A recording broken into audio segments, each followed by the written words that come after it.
আমার বাসাটা গুছিয়ে রাখতে আমার খুবই ভালো লাগে, কিন্তু আমি আসলে অসুস্থতার জন্য সব সময় পারি না। আসসালামু আলাইকুম everyone, welcome back to my channel. কি অবস্থা সবার? আশা করছি সবাই ভালো আছেন।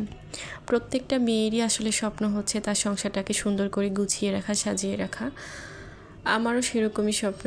যদিও জব করার ইচ্ছা ছিল এক সময়, মাস্টার্স কমপ্লিট করার পর ইচ্ছা ছিল যে জব করব, কিন্তু সেটা যেহেতু হয়ে ওঠেনি, সংসার নিয়ে এখন আমার চিন্তা ভাবনা। আমার 2টা ছেলে আছে আলহামদুলিল্লাহ, ওদের লেখাপড়া আমি দেখি, তারপরে হচ্ছে ওদের আমার বাচ্চাদের আরবিটাও আমাকে দেখতে হয়। যেহেতু নাফিলের বাবা খুবই ব্যস্ত মানুষ, উনি খুব সকালে চলে যান বাসা থেকে, তারপরে আসেন বিকেলে, তবু উনি বাচ্চাদেরকে সময় দেওয়ার চেষ্টা করেন সন্ধ্যার পরে।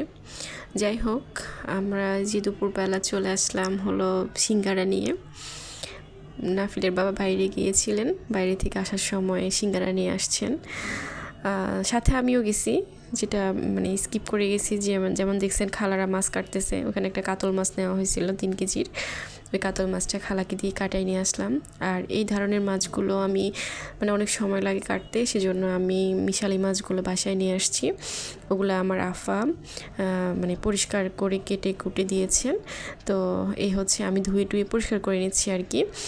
তো আমার যেহেতু বাসায় হেল্পিং হ্যান্ড আছেন, উনি মোটামুটি ভালোই আছেন, উনি আমার কাজগুলো গুছিয়ে দেন, কাজ করেন। উনি 10টার দিকে আমার বাসায় আসেন। তো এই মাছগুলো ভাজি করে খেতে এত বেশি মজা লাগে, আমি অনেক বেশি মানে পছন্দ করি ভাজি করে খেতে। নাফিলের বাবারও অনেক বেশি পছন্দ, উনি ভাজি করে খেতে পছন্দ করেন। আমার 2 বাচ্চাও মানে ভাজিটাই বেশি প্রায়োরিটি দেয় আর কি বাসায় সবাই। তো এই হচ্ছে আর কি অবস্থা। আর এটা আমি আজকে গরু মাংস রান্না করতেছি, গরু মাংস দিয়ে আলু দিয়ে করব রান্না। আর হচ্ছে পাতলা ডাল রান্না করেছি।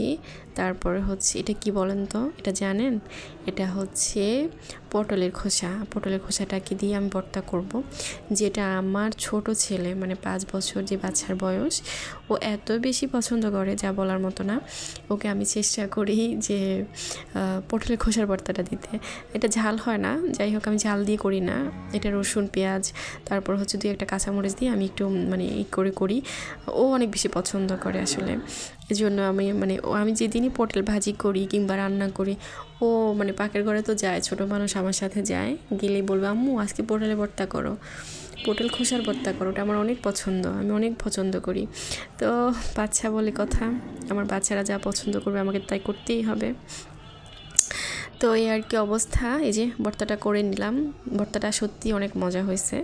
আমরা আসলে মানে এই ভর্তাটা যখন থেকে খাওয়া শুরু করছি ভালোই লাগতেছে। তো কেমন হলো আমার ব্লগটা কমেন্ট করে জানাবেন।